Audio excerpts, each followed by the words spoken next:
Hello guys, আসসালামু আলাইকুম। সবাই কেমন আছো? আশা করি ভালো আছো। আল্লাহর অশেষ রহমতে আমিও ভালো আছি। আবারও চলে আসলাম তোমাদের মাঝে আরও একটি ভিডিও নিয়ে। আজকে আমি রান্না করব শুটকির তরকারি। শুটকিটা আমার খুব পছন্দ। ছোটোবেলা থেকে যেটা খেয়ে অভ্যাস, সেটা কি আর কখনো ভোলা যায়? ভাগ্যের কি পরিহাস দেখো, আমার যেখানে বিয়ে হয়েছে সেখানকার লোকেরা শুটকি খায়ই না, আর অথচ আমি শুটকির জন্য পাগল। আমার বাপের বাড়ি হচ্ছে ময়মনসিংহ জেলায়, আর শ্বশুর বাড়ি হচ্ছে ঝিনাইদহ জেলায়। ঝিনাইদহ জেলার লোকেরা শুটকি খায়ই না, অথচ এই জিনিসটাই আমার খুব পছন্দ। কি করব, যখন খুব বেশি খেতে মন চায় তখন কিনে নিয়ে এসে একা একা রান্না করে খাই। কেউ খাক বা না খাক, আমার তো মন চায়, এই জন্য আমি নিজেই রান্না করে খাই। কি করব বলো? আর তোমরা তো জানোই ময়মনসিংহ এলাকার লোকজনেরা কী পরিমাণে শুটকি খায় আর কী পরিমাণে পছন্দ করে। যারা যারা ময়মনসিংহ থেকে আমার ভিডিওটা দেখছো সবাই কমেন্টে বলে যাবা কারা কারা শুটকি পছন্দ করো। আমার মতো শুটকি প্রেমিক কয়জন আছো?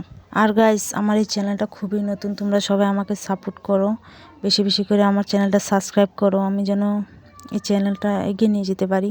তোমাদের দোয়া এবং ভালোবাসায় আমি যেন এগিয়ে যেতে পারি। প্লিজ গাইস, আমার চ্যানেলটা সাবস্ক্রাইব করো প্লিজ।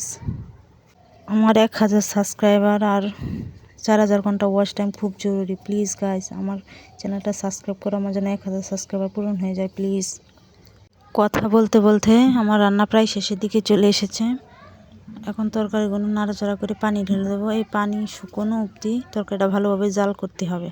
কে কে আমার মতো নতুন ইউটিউব চ্যানেল খুলেছ, আসো না, আমরা নতুনরা নতুনদেরকে সাপোর্ট করি, ভালোবাসা দিয়ে এইভাবেই তো আমরা এগিয়ে যেতে পারবো।